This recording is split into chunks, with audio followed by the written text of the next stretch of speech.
Compilação dos ensinamentos de Meixo Sama, abril de 2025. Espírito e matéria. Se compreendermos que tudo no universo se fundamenta na lei espírito precede a matéria, veremos que não há nada de estranho nos inúmeros milagres que nos são relatados. São casos de pessoas que conseguiram escapar por um triz de um perigo iminente ou que não sofreram um arranhão sequer, mesmo caindo de lugares altos. Ou ainda exemplos de pessoas que se restabeleceram sem dificuldades de uma doença grave, apesar de terem sido desenganadas pela medicina. Para compreender perfeitamente essa realidade, porém, torna-se necessária uma explicação de cunho religioso. Portanto, gostaria que o leitor prosseguisse a leitura ciente disso. Primeiramente, o que se deve conhecer é a relação entre o mundo espiritual e o mundo material. Tal como o ser humano possui roupas para o corpo físico, o espírito também possui uma veste que é a aura.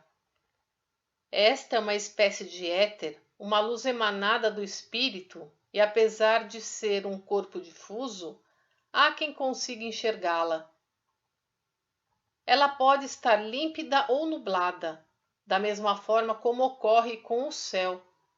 Ou seja, se pensamos e praticamos o bem, a aura fica límpida. Se pensamos e praticamos o mal, ela fica nublada. Assim, se crermos em uma divindade do bem, receberemos sua luz que dissipa as nuvens.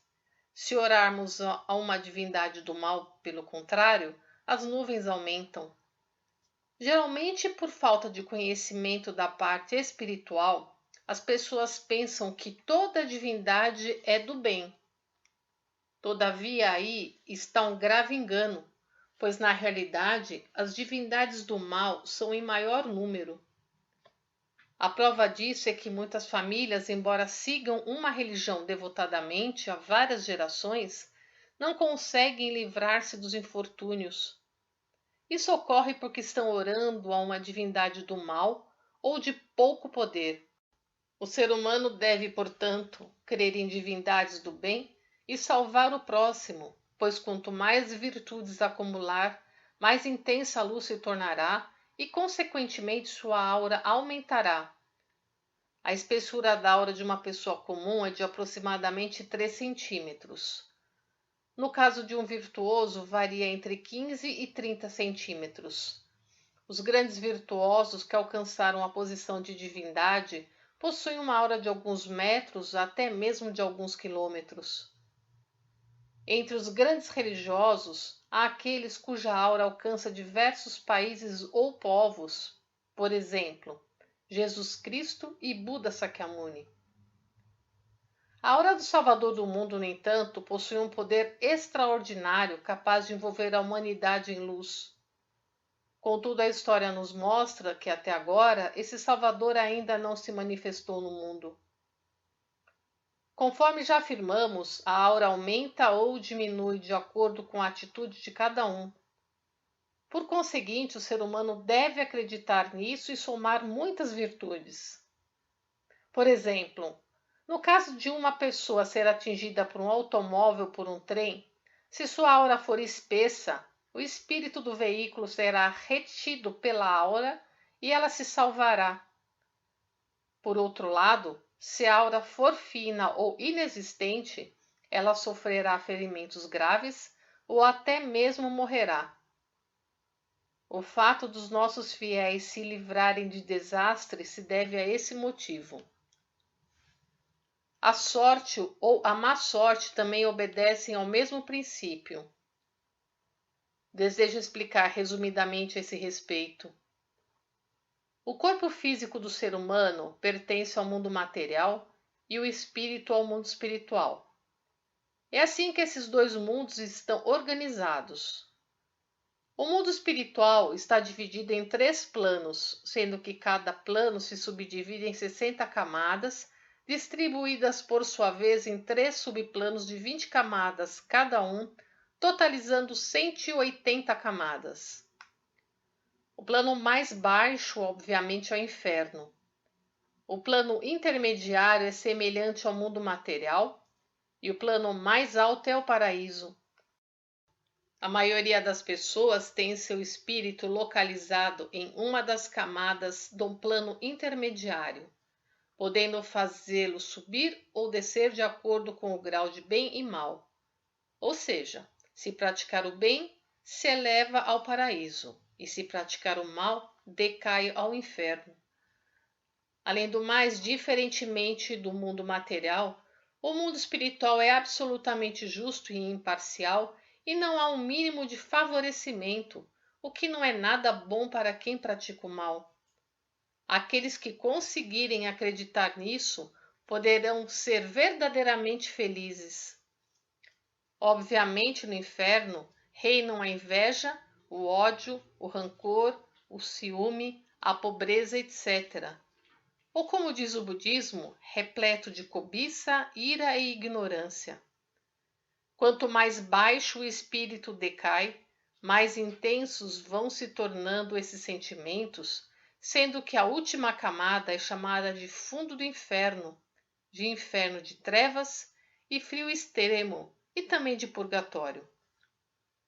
Contudo, esses sofrimentos não se limitam à vida após a morte. Uma vez que o corpo físico da pessoa está no mundo material, os sofrimentos se refletem na matéria exatamente nas mesmas condições em que o espírito se encontra.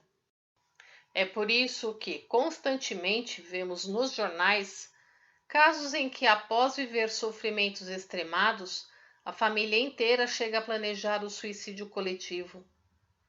Dessa forma, a sorte ou a má sorte dependem da posição em que se encontra o espírito no mundo espiritual.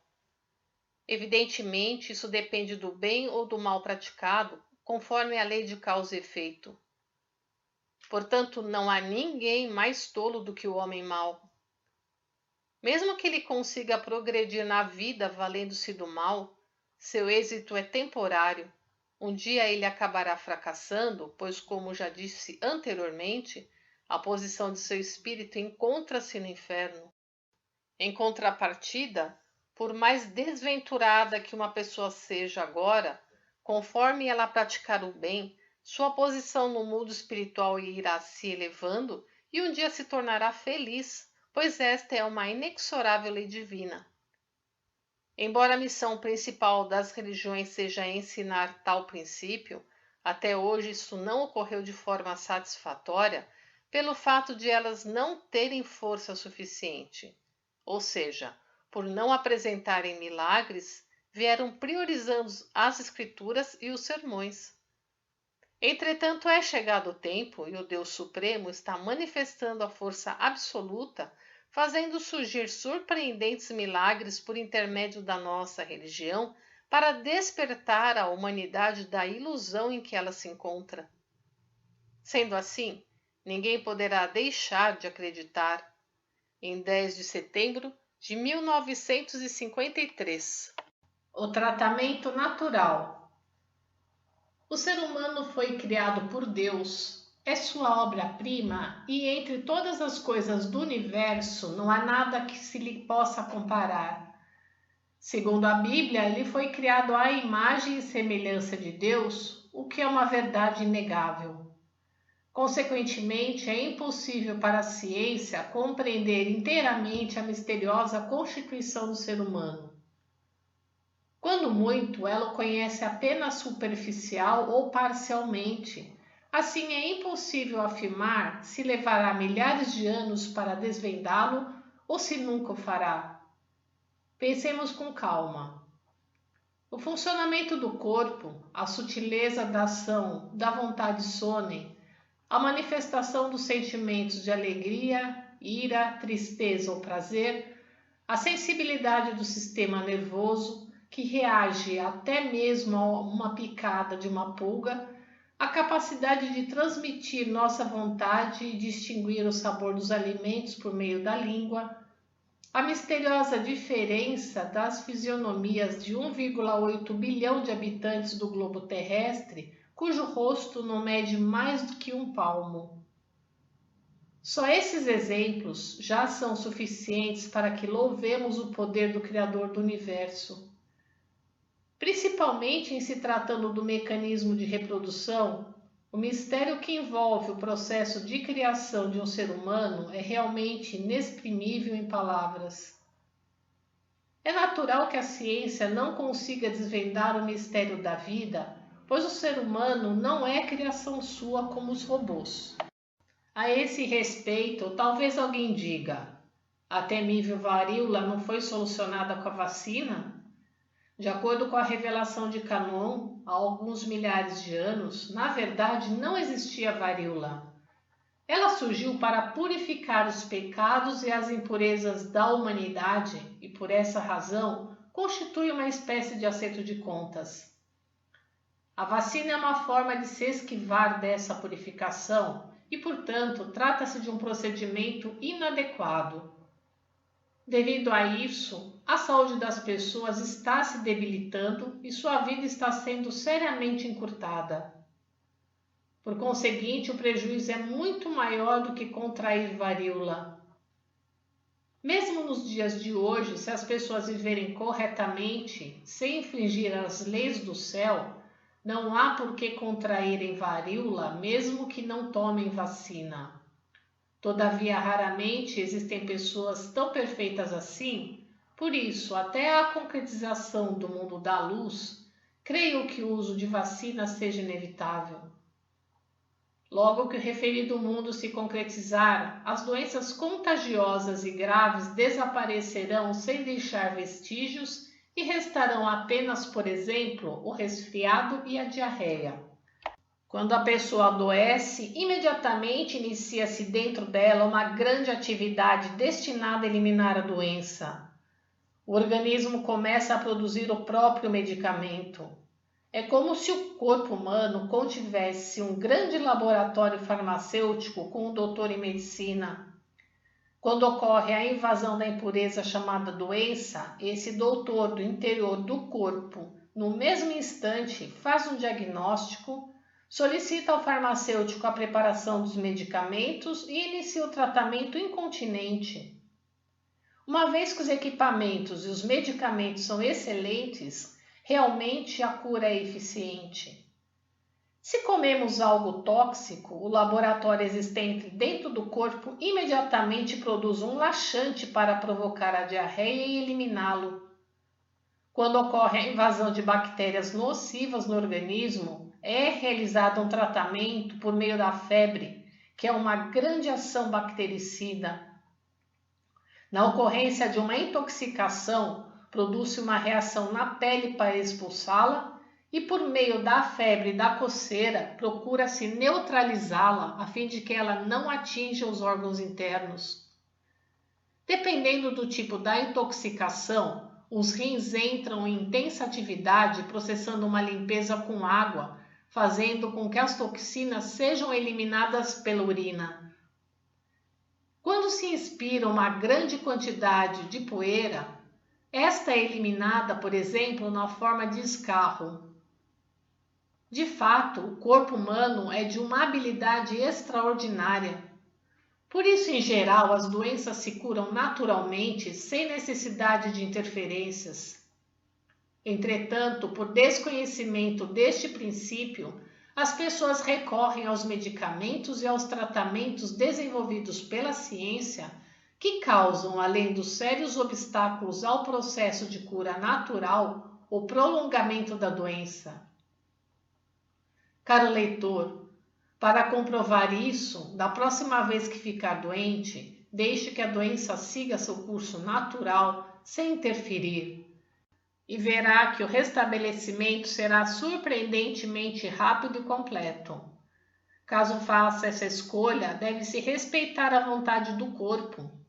Portanto, se quiser ficar deitado, deite. Se quiser se levantar, levante-se. Se quiser caminhar, caminhe. Se quiser comer, coma. Caso contrário, aguarde o apetite voltar, podendo ficar sem comer por até 2 ou 3 dias. Se tiver febre alta, pode até usar bolsa d'água em temperatura ambiente, sendo que o melhor é evitar o máximo possível interferências. Procedendo assim, quaisquer que sejam as doenças, a cura se dará de forma realmente satisfatória. Ao incentivar o tratamento natural, não quero dizer que a medicina seja totalmente desnecessária. Nela, há áreas em que são úteis, como a bacteriologia, a higiene, a cirurgia em tempos de guerra, a odontologia, a ortopedia, etc. Em 1935. Nota: vontade sonen, em japonês, ishi-sonen, termo utilizado por Meishu Sama para expressar a intencionalidade do sonen. Porque o mal se revela. Como já me referi minuciosamente à questão da corrupção dos funcionários públicos, no ensinamento intitulado A Superstição do Ateísmo, creio que puderam compreender em linhas gerais que a causa fundamental do mal está no modo de pensar dos desonestos. Trata-se do pensamento ateísta de que basta esconder das pessoas os delitos, quaisquer que eles sejam. Assim sendo, vou me referir detalhadamente a esse respeito. Devo dizer que, conforme aquele modo de pensar, se fosse possível ocultar totalmente um delito, seria muito mais vantajoso ganhar dinheiro ilicitamente. Não resta dúvida de que esse pensamento é amplamente difundido entre os que praticam o mal. No entanto, há um fato realmente muito misterioso, pois por mais que o indivíduo o pratique de forma habilidosa, o crime é sempre descoberto. Creio que não há erro em dizer que eles próprios sabem disso, porém, por desconhecerem sua verdadeira causa, não conseguem abandonar a senda do mal. Assim sendo, desejo esclarecer o motivo pelo qual, infalivelmente, os delitos acabam sendo descobertos. O essencial é o fato de que, mesmo que as pessoas consigam enganar os olhos alheios, jamais conseguirão ludibriar a si mesmas. Embora hajam as escondidas, não conseguem ocultar o fato delas próprias, e isso significa que estão cientes de suas ações. Dessa maneira, as pessoas em geral pensam que são existências independentes da sociedade e que, portanto, não tendo nenhuma relação com os demais indivíduos, não há nenhuma inconveniência delas agirem de acordo com sua vontade, realizando habilmente apenas aquilo que lhes convém e que proporciona benefícios próprios. Consideram que essa é a forma de agir inteligente da atualidade. Portanto, mesmo ouvindo orientações sobre altruísmo e lições de moral de seus superiores ou de religiosos, elas se mostram aparentemente admiradas, mas no íntimo zombam deles, achando que tudo isso não passa de tolice e de promessas vazias de supersticiosos perdidos pelo mundo. Trata-se, pois, de pessoas presas às formalidades, nulas espiritualmente, e seu valor como seres humanos é inexistente. Escrevi a pura verdade sobre a maneira de pensar da maioria dos homens modernos. Será que as pessoas que alimentam tais pensamentos serão felizes? Sem exceção, todas acabam fracassando. E por que fracassam? Porque, conforme já afirmei, mesmo que a ação maligna não seja do conhecimento dos outros, a própria pessoa sabe que a cometeu. E esse é o problema. Isso ocorre pois há um lugar assustador que detecta tudo o que se passa no íntimo do ser humano. Esse lugar é como se fosse o Tribunal de Justiça do mundo material, ou seja, o local onde Enma atua. Infelizmente, é difícil para o indivíduo devotado ao materialismo crer na existência de um local em que se sabe tudo a respeito do coração humano. Assim sendo, ele nega sumariamente e não presta atenção mesmo que receba conselhos de terceiros. Este sonen constitui a própria fonte do mal. Seguindo essa lógica, para extirpar o mal verdadeiramente, é necessário ensinar e levá-lo a crer na existência daquele ministério. Afirmo que não há, em absoluto, outro meio mais eficiente. Vejamos como é feita a comunicação ao ministério do mundo espiritual. Há um elo espiritual semelhante ao telégrafo sem fio que estabelece uma ligação entre cada ser humano. E esse ministério no qual tudo é registrado com assombrosa exatidão. O encarregado anota todos os atos em um livro, e a pena é aplicada de acordo com o grau de perversidade. Esta é revelada de forma extremamente hábil, e uma pena é atribuída à pessoa no mundo material. Quando o ser humano tomar plena consciência desse fato, temeroso, jamais conseguirá cometer qualquer espécie de mal. Se ao invés de fazer maldades, praticar boas ações, terá recompensas correspondentes. Esta é a realidade dos dois mundos, o mundo espiritual e o mundo material, criados por Deus de forma perfeita. Sendo esta a verdade absoluta, não há outra solução a não ser crer.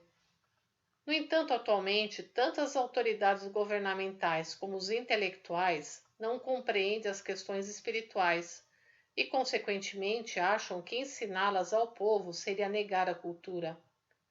É uma situação lamentável. Nesse sentido, afirmo que somos supersticiosos, chegando ao ponto de prevenir as pessoas contra nosso trabalho, embora nosso intuito seja esclarecê-las a respeito do mundo espiritual. Na verdade, eles é que são muito supersticiosos. A maior prova disso são os crimes que não têm diminuído. Um exemplo é o crime de corrupção, apesar do empenho em reduzi-lo. Ao contrário, até parece que tende a aumentar. Nada disso adianta, pois tentam remediar os crimes que vêm à tona com medidas frágeis e pouco eficazes, estabelecendo leis que podem ser transgredidas facilmente. Uma vez que não atingem o ponto vital, sinto até vontade de dizer que é uma ignorância que ultrapassa a nossa imaginação.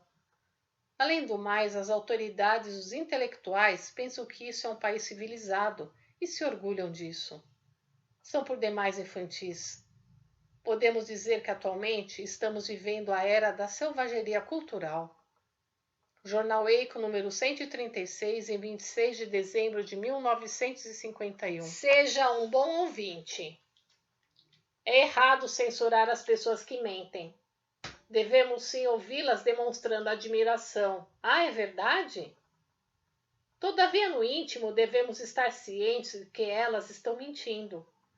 O homem precisa tornar-se astuto a esse ponto.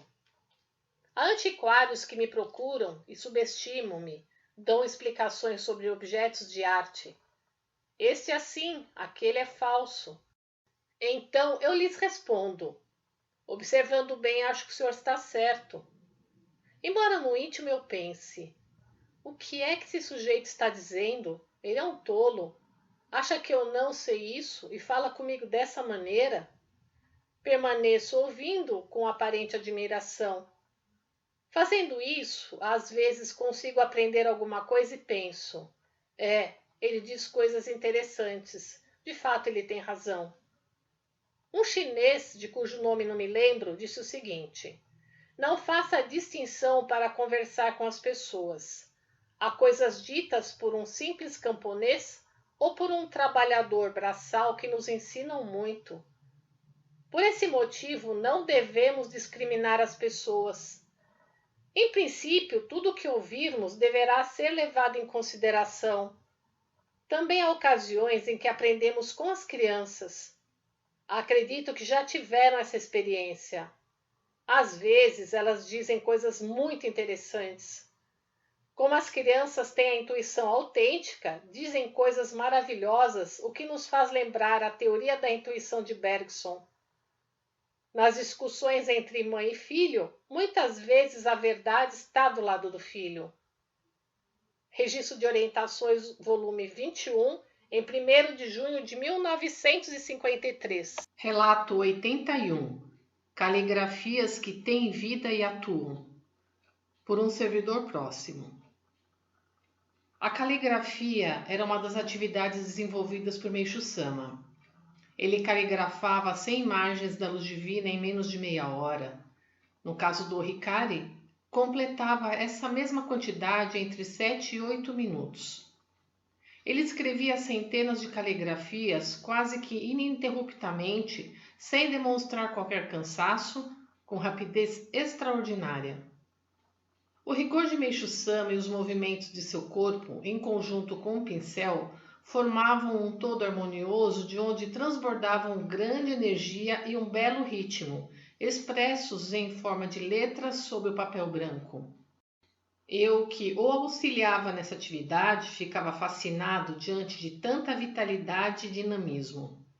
Enquanto eu organizava as caligrafias, ainda úmidas da tinta à base de carvão do pincel de Meishu-sama, não podia deixar de sentir-me profundamente feliz e ter meu coração tocado pela nobreza, intensidade e o indescritível calor humano de Meishu-sama expresso naquelas letras. Meishu-sama dizia: "O que eu escrevo tem vida." Suas caligrafias eram intensas e vívidas e atuavam dessa mesma forma. Ainda há o fato de manifestar incontestáveis milagres. Não tenho palavras para descrevê-las, senão que são uma arte divina. O que mais me surpreendia era a atitude de Meishu-sama enquanto caligrafava. Embora no início eu achasse que ele escrevesse as caligrafias em uma sala silenciosa, sentado com uma postura ereta, sem conversar, a realidade era completamente diferente. Ele as escrevia com incrível rapidez, ouvindo rádio ou conversando. O trabalho era feito à noite, nos horários que coincidiam com os programas radiofônicos. Assim sendo, ele ouvia radionovelas, histórias cantadas e programas humorísticos que o faziam dar boas gargalhadas. Ouvia também com muito interesse o Nijiu no Tobira, programa de rádio da emissora NHK transmitido aos sábados. Nos dias quentes de verão era comum ficar semidespido e vez ou outra vestia roupas bem à vontade. Certo dia ele saiu nesses trajes pelo jardim e nos perguntou rindo: "Será que não vão me confundir com jardineiro?" Extraído do livro Reminiscências sobre Meishu-sama, volume 1, página 157.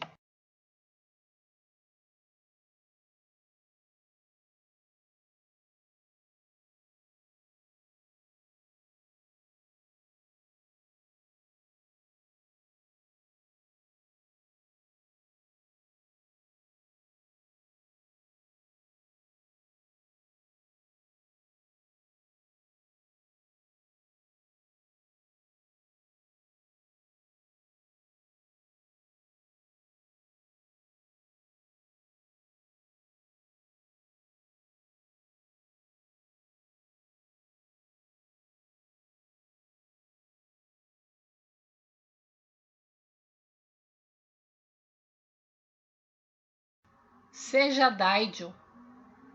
Como sempre digo, aquilo que é mal na perspectiva Daiju é bem do ponto de vista Shoujo.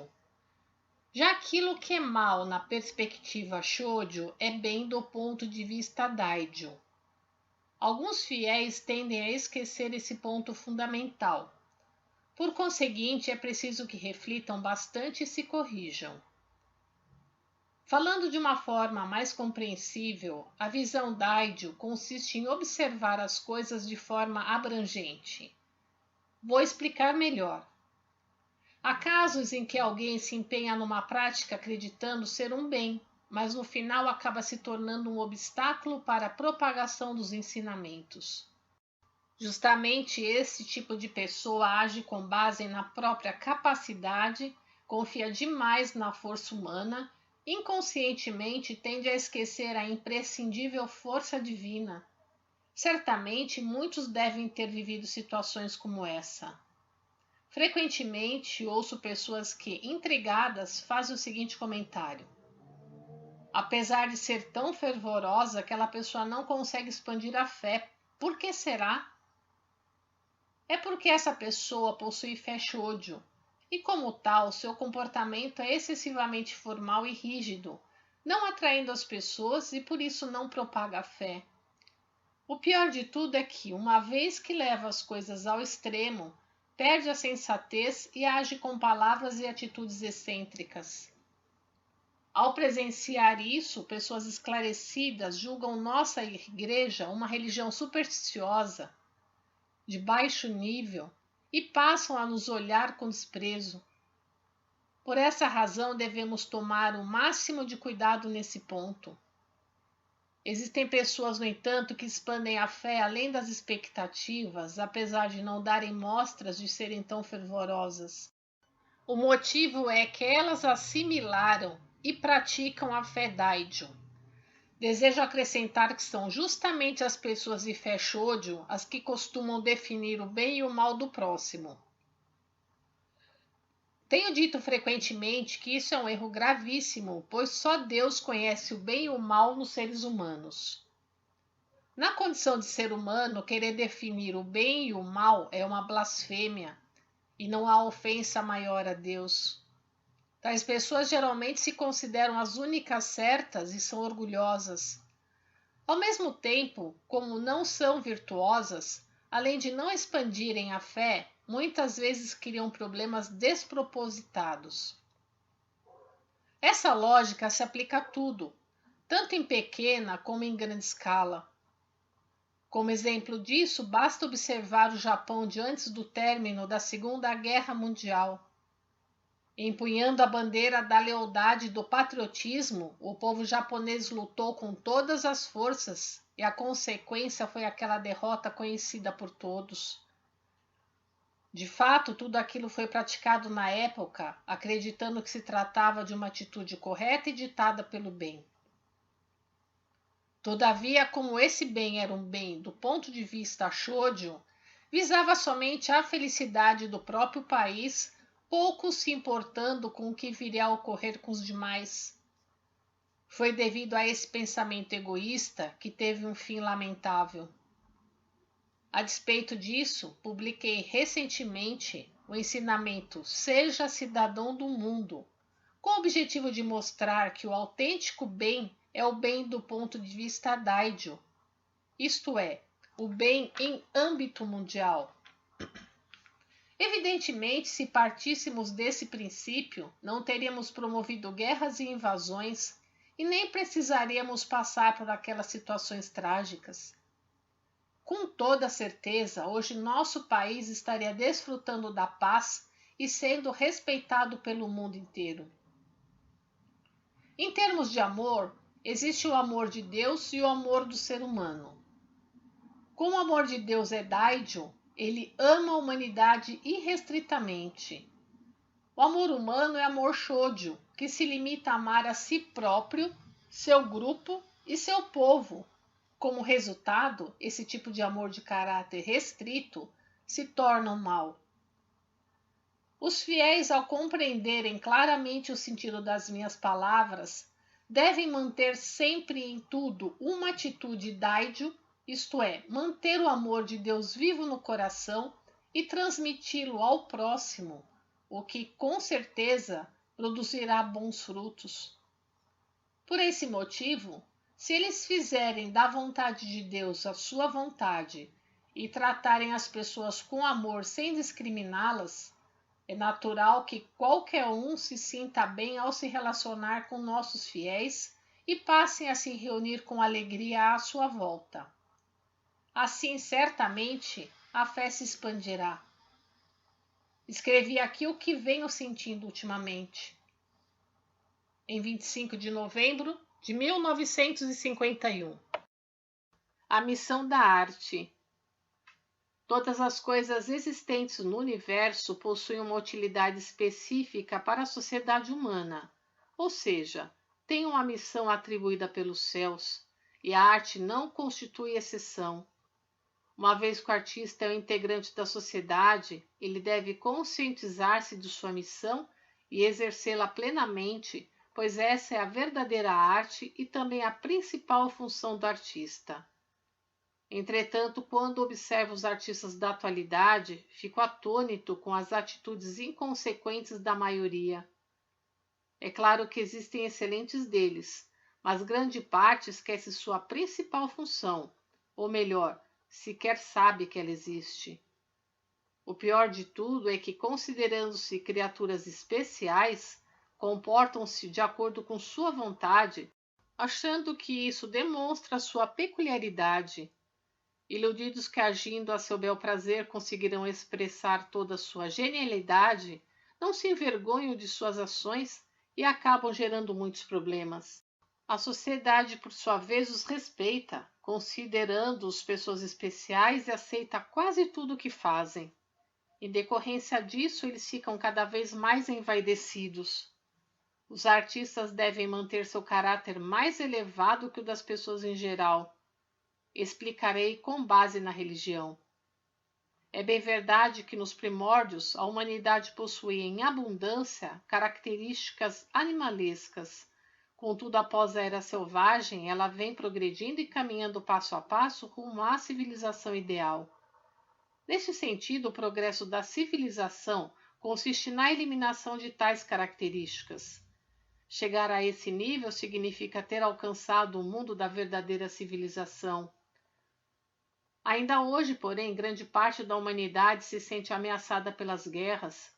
Isso se verifica porque ainda persiste uma significativa parcela de animalidade no ser humano. Portanto, são os artistas que desempenham uma das mais importantes funções na grande tarefa de eliminar a animalidade da humanidade. Sendo assim, torna-se necessário excluir tais características do ser humano por meio da arte e elevar seu caráter. Naturalmente, esse objetivo será alcançado por meio da literatura, da pintura, da música, do teatro, do cinema.